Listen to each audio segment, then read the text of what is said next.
Scott just made the point. Jefferson Seems to be a lot more secure, not just.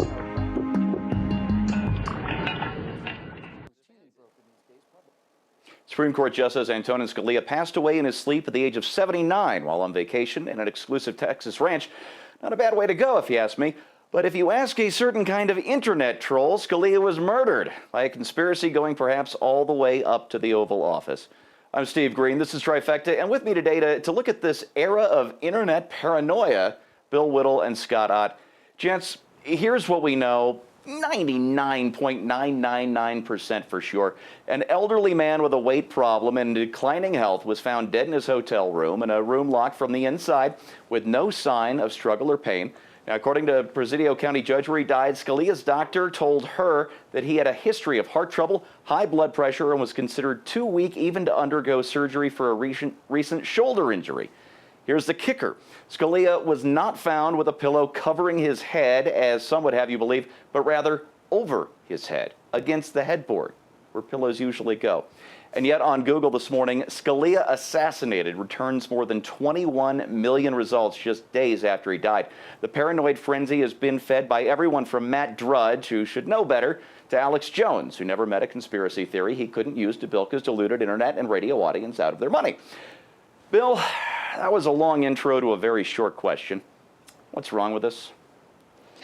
Well, speaking as somebody who's trying to, seduce money out of internet people for my own twisted means, I just want to recuse myself from this judgment. I think to start off with this, you have to understand that there's something like 40% of the population doesn't think we went to the moon. I mean, there's really almost no political flavor to that. You could make a case about 9/11 if your Bush hatred was so intense that you just couldn't imagine, that 19 hijackers could do that. It had to be a government plot. The thing about conspiracy theories, Steve, is that the best way to test them is to assume they're true and just work out the results. When you think about the hundreds of thousands of people that have to be involved with the 9/11 conspiracy and the fact that it takes about 2 months to prep a building, much smaller buildings, to implode them and all the rest, they just fall apart under their own weight. But the Scalia thing, more than anything, I think reminds me of what happened to our friend Andrew Breitbart, which is 4 years almost to the day. Another week, it'll be 4 years since he died in 2012. A lot of people, now he was much younger, obviously, but a lot of people have asked me online, and friends of mine have asked me if he was, if he was bumped off. I said, no. He had a small heart attack a year before it happened. He had tremendous high blood pressure. He had a heart problem. He was working too hard, and he was staying up too late and not getting enough sleep, and he was tired and gray and sweaty, and he just went down. And it certainly sounds like this is the case for Scalia. I'd just like to close this by saying I am in peak physical condition, and if anything happens to me, I would pay strict attention.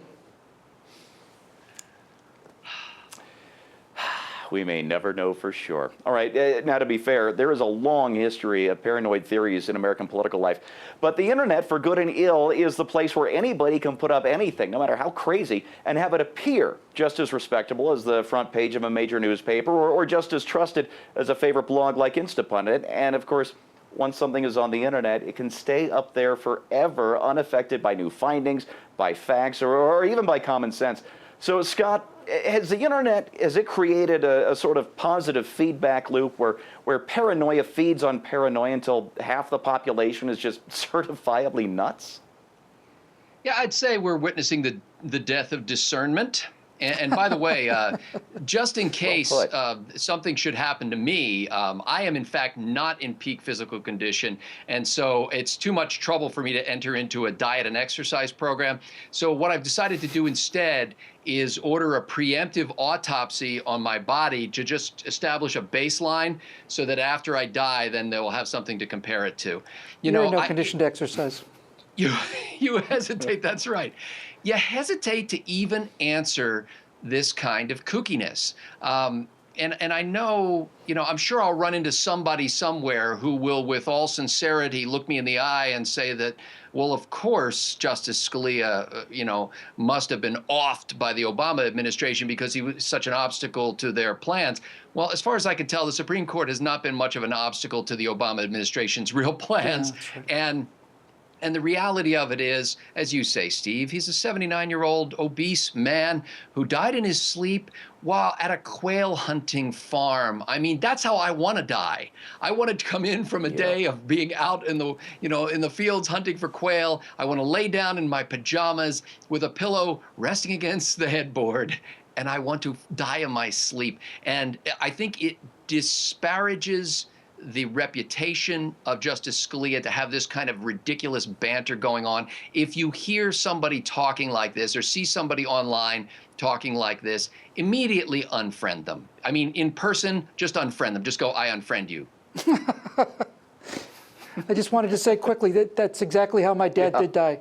He was on a fishing trip. He was going up to the lake. He was going to take every single fish out of that lake in Canada. It was just his death certificate has GPS coordinates. Said, I feel a little dizzy. Sat down, closed his eyes, goodbye.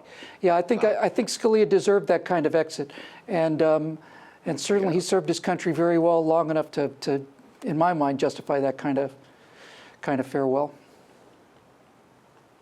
Well, folks, I drink too much, and I spent 15 years smoking about 2.5 packs of cigarettes a day. So I think it's a miracle that I've made it this far, really. All right. I've got news, bad news for all the internet crazies out there. FDR did not know about Pearl Harbor. Lee Harvey Oswald shot JFK and he acted alone. Yes. The moon landings did happen. Yes. So did the Holocaust. There are no aliens frozen in warehouses at Area 51. Paul is not dead, at least not at the time we're taping this. The global economy is not controlled by the Bilderbergers, the Freemasons, the Jews, or by Jewish Freemasons named Bilderberg. The CIA did not create AIDS or crack. 9/11? Not an inside job. Fire can and does melt steel. Barack Obama is an American citizen by birth, as is Ted Cruz. There is no secret form of energy called viral. Nobody killed the electric car. Exxon did not kill cold fusion. Chemtrails, I'm sorry to say, are nothing more than a surefire method for transferring money from idiots to hucksters. Water fluoridation does not sap nor impurify your precious bodily fluids, and the Trilateral Commission is not trying to make people passive and obedient puppets of the New World Order. At least, that's what they taught me at Skull and Bones. For PJTV, I'm Steve Green.